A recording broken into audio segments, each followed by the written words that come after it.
Assalamualaikum warahmatullahi wabarakatuh. Nama saya Ade Farhani Maulida dari Komputerisasi Akuntansi 22, Politeknik LP3 Jakarta Kampus Pasar Minggu. Di sini saya akan mempresentasikan analisis laporan keuangan dalam mengukur kinerja perusahaan pada PT Semen Tonasa untuk memenuhi nilai ujian akhir semester mata kuliah metodologi, penelitian, dan penulisan. Yang akan saya presentasikan terdapat bab 1 yaitu pendahuluan, terdiri dari latar belakang masalah, alasan pemilihan objek, tujuan dan manfaat penulisan, rumusan masalah, batasan masalah, metodologi penulisan, dan sistematika penulisan. Berikutnya bab 4 yaitu pembahasan. Terdapat kondisi laporan keuangan, perhitungan analisa rasio, dan kinerja kerja perusahaan. Yang akan dibahas pertama yaitu bab 1 pendahuluan. 1.1 yaitu latar belakang masalah. Analisa laporan keuangan merupakan dokumen yang paling penting yang berisikan data transaksi keuangan perusahaan pada periode tertentu. Laporan keuangan menyajikan hasil operasi perusahaan yang sangat diperlukan untuk pihak yang berkepentingan terhadap perusahaan baik internal maupun eksternal di dalam menilai suatu kinerja perusahaan. Laporan keuangan juga umumnya terdiri dari laporan posisi keuangan yang menggambarkan likuiditas dan kelancaran operasi perusahaan. Laba atau rugi yang menggambarkan tentang besarnya rugi laba yang diperoleh perusahaan yang bersangkutan. Kinerja perusahaan umumnya diukur berdasarkan rasio-rasio keuangan selama periode tertentu. Melihat pentingnya sebuah perusahaan menganalisa laporan keuangan, penulis tertarik untuk membuat laporan tugas akhir mengenai analisis laporan keuangan untuk mengukur kinerja perusahaan pada PT Semen Tonasa. Selanjutnya 1.2 yaitu alasan pemilihan objek. Alasan penulis memilih objek ini adalah karena tersedianya data yang mendukung penulis untuk melakukan analisis rasio dan informasi serta data-datanya mudah saya dapat serta ingin mengetahui perkembangan posisi keuangan pada PT Semen Tonasa. Selanjutnya 1.3 yaitu tujuan dan manfaat penulisan. 1.3.1 terdapat tujuan penulisan yang terdiri dari untuk mengetahui keadaan laporan keuangan PT Semen Tonasa, untuk mengetahui perhitungan rasio-rasio PT Semen Tonasa, dan yang ketiga untuk mengetahui kinerja perusahaan pada PT Semen Tonasa. Selanjutnya 1.3.2 yaitu manfaat penulisan. Yang pertama, manfaat bagi penulis. Penulisan ini merupakan laporan tugas akhir yang dapat memberikan pengalaman bermanfaat, terutama untuk menerapkan ilmu pengetahuan akuntansi yang diperoleh di bangku kuliah, khususnya ke dalam dunia kerja yang nyata, terkhusus dalam penerapan analisa rasio untuk menilai kinerja keuangan pada PT Semen Tonasa. Yang kedua, manfaat bagi perusahaan. Hasil penelitian ini diharapkan berguna sebagai acuan bagi perusahaan untuk terus meningkatkan lagi kinerja perusahaannya. Dan yang ketiga yaitu manfaat bagi pembaca.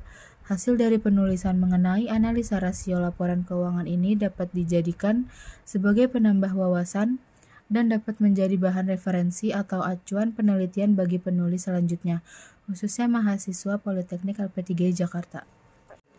Selanjutnya 1.4 yaitu rumusan masalah. Berdasarkan latar belakang masalah di atas, maka rumusan masalahnya adalah yang pertama, bagaimana kondisi laporan keuangan neraca dan laba rugi pada PT Semen Tonasa untuk periode 2015 sampai 2016. Yang kedua, bagaimana perhitungan rasio keuangan likuiditas, solvabilitas, rentabilitas, dan aktivitas pada PT Semen Tonasa di tahun 2015 sampai 2016. Dan yang ketiga, bagaimana kinerja pada PT Semen Tonasa. Selanjutnya yaitu 1.5 terdapat batasan masalah. Analisa laporan keuangan mempunyai ruang lingkup yang sangat luas dan mengingat keterbatasan waktu, tenaga, dan kemampuan yang dimiliki peneliti serta agar lebih terfokus dalam pembahasannya. Maka peneliti perlu membatasi permasalahannya. Masalah yang akan diteliti adalah yang pertama ada rasio likuiditas, terdapat rasio lancar atau current rasio dan rasio cepat atau quick rasio. Yang kedua, rasio solvabilitas, terdapat debt to asset ratio atau rasio kewajiban atas harta. Yang ketiga, rasio rentabilitas, terdapat gross profit margin. Dan yang keempat, rasio aktivitas, terdapat perputaran piutang atau receivable turnover. Selanjutnya yaitu 1.6 terdapat metodologi penulisan. Yang pertama, studi lapangan atau field research, yaitu penulis dengan cara mendatangi langsung perusahaan yang menjadi objek kajian. Teknik pengumpulan data yaitu wawancara dan observasi. Yang kedua, studi pustaka atau library research, yaitu pengumpulan data dengan cara mempelajari berbagai bentuk bahan-bahan penulisan tugas akhir, seperti buku-buku penunjang kajian, catatan-catatan maupun referensi lain yang bersifat tertulis. Yang ketiga, lokasi dan waktu penelitian. Dalam penulisan tugas akhir ini, penulis melakukan analisa pada PT Semen Tonasa mulai dari Oktober 2021. Selanjutnya 1.7 yaitu sistematika penulisan. Dalam penyusunan tugas akhir ini, pembahasan dan penganalisaannya diklasifikasikan secara sistematis ke dalam 2 bab, yaitu terdiri dari yang pertama bab 1 yaitu pendahuluan. Dalam bab ini penulisan mengemukakan tentang latar belakang masalah, alasan pemilihan objek, tujuan dan manfaat, identifikasi atau perumusan masalah, pembatasan masalah, metodologi penulisan serta sistematika penulisan. Dan berikutnya yaitu bab 4 terdiri pembahasan. Pada bab ini penulis melakukan pembahasan terhadap materi yang penulis angkat sesuai dengan judul maupun masalah yang teridentifikasi pada bab 1. Selanjutnya kita masuk ke bab 4 yaitu pembahasan. Yang pertama 4.1 yaitu kondisi laporan keuangan pada PT Semen Tonasa. Berikut perhitungan kondisi laporan keuangan pada PT Semen Tonasa tahun 2015 sampai tahun 2016, yang dimana jumlah aset lancarnya itu sebesar Rp2.054.754.220 itu di tahun 2016, dan di tahun 2015 sebesar Rp1.865.037.220. Untuk jumlah aset tidak lancar di tahun 2016 yaitu Rp6.675.700.138, dan di 2015 sebesar Rp6.502.91.979. Maka jumlah asetnya di tahun 2016 sebesar Rp8.730.454.358, dan di tahun 2015 sebesar Rp8.360.129.199. Selanjutnya jumlah liabilitas dan ekuitas di tahun 2016 sebesar Rp8.730.454.358, dan di tahun 2015 sebesar Rp8.367.129.199. Berikutnya laporan laba rugi dan penghasilan komprehensif lain. Berikut perhitungannya. Maka kesimpulan dari laporan keuangan, berdasarkan laporan keuangan di atas dapat disimpulkan bahwa PT Semen Tonasa mendapatkan laba pada tahun 2015 sebesar Rp503.609.422, dan di tahun 2016 sebesar Rp572.035.815, sehingga PT Semen Tonasa mengalami kenaikan laba sebesar Rp40.426.393. Selanjutnya 4.2 terdapat perhitungan analisa rasio. Yang pertama perhitungan rasio likuiditas. Rasio lancar atau current ratio.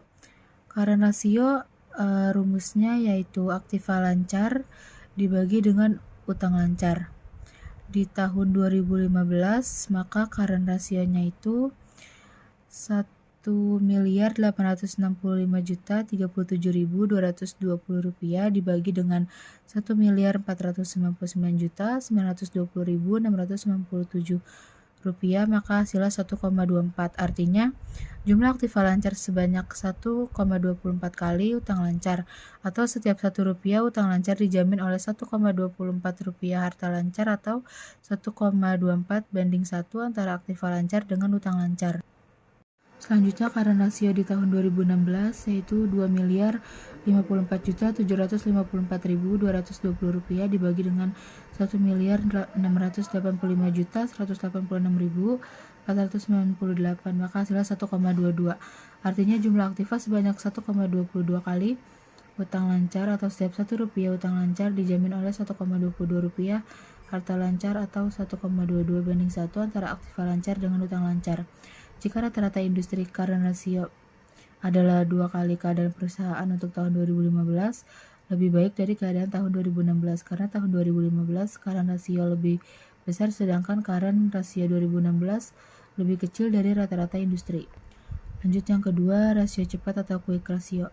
Rumusnya yaitu aktiva lancar dikurang persediaan dibagi dengan hutang lancar.